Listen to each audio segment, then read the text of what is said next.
there are a lot of things happening in my neighborhood today.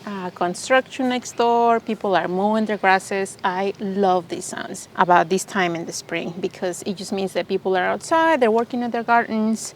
But anyways, I want to show you my gorgeous surprise hydrangea, standard hydrangea that I told you guys about in a couple of videos. But if you're new here, basically about 3 years ago or so in the spring, I gave my hydrangea hedge a huge prune like I do every spring. And I had these really long sticks from the pruning. And I thought I'll just use those sticks for making a trellis for one of my plants. I think that I had sugar snap peas at the time. So I used this container, this same container, and then I put a bunch of sticks, hydrangea sticks around the outside perimeter, and I make a trellis. Well, little did I know, a few weeks later, some of those sticks were going to be rooting. They started giving me sprouts. It was unexpected, and I was happy about that. So I left some of the sticks during the winter, that first winter outside, and this guy made it. The next spring, it came back beautifully, and I had it around the outside of this container, and I didn't do anything. But 3 years later, here it is. I have been training it as a standard hydrangea. It is beautiful. It has bloom. Believe it or not, it's blooming beautifully. And this year, I think that it's finally getting the shape that it needs to be on.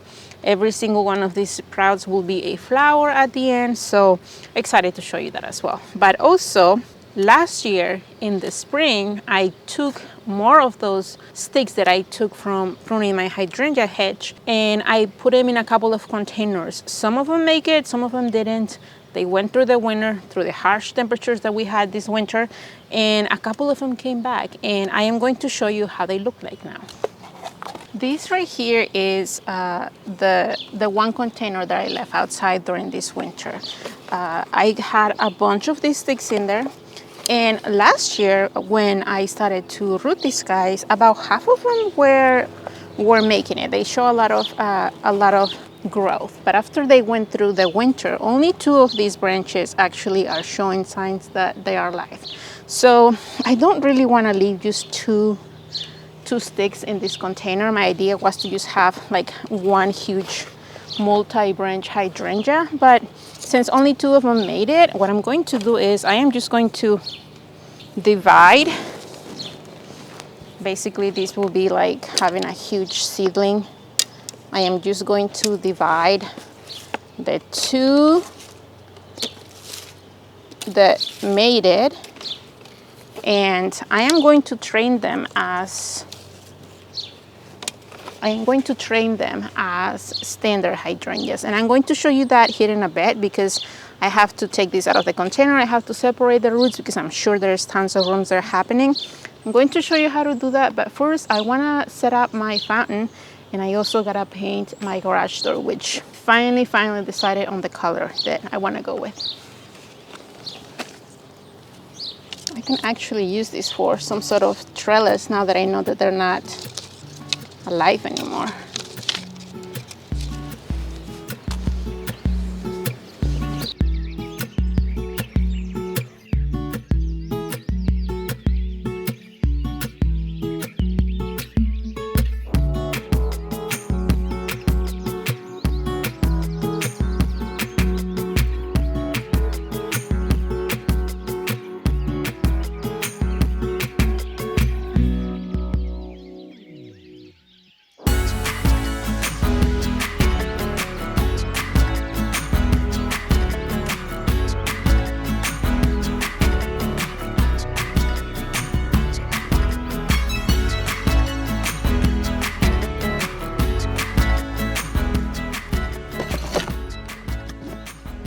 Okay, so let's divide these two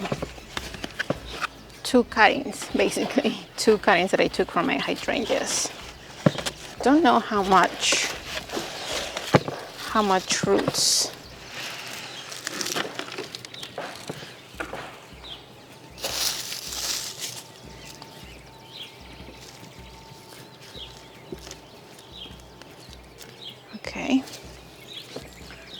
Okay, not bad. They're really close together. This is really just like dividing 2 seeds that germinated. What I'm going to do is I'm going to try to keep as much roots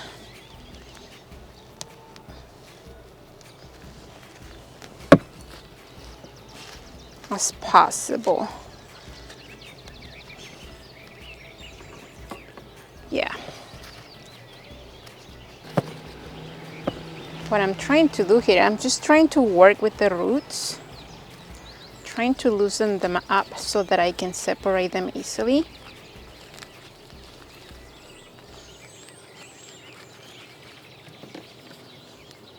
There we go. They're starting to let go of each other gently. Think of them like 2 peppers, or I don't know, 2 zinnias or 2 tomatoes. Okay, that works for me. See all of that? It's beautiful. All right, so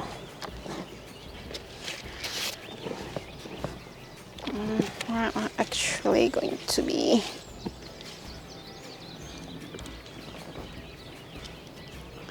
okay. I think that I need to find something slightly bigger. This is just not quite doing it for me. I think these are the 1 gallon size. I'm going to look for something slightly bigger. This is why it's important to save. Oh, my glove. I don't know where I put my glove. This is why it's important to save the containers that you get from when you buy your perennials or your shrubs, because you never know when you're going to use them. These are definitely slightly bigger than these guys. So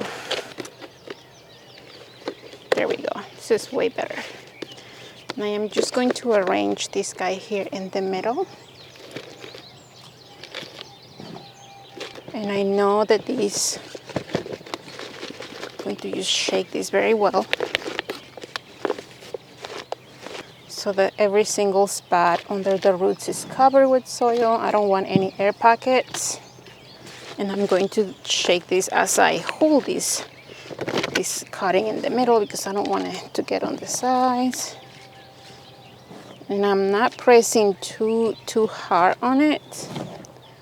Just enough so that it has a hold of the roots. Okay, so here's one.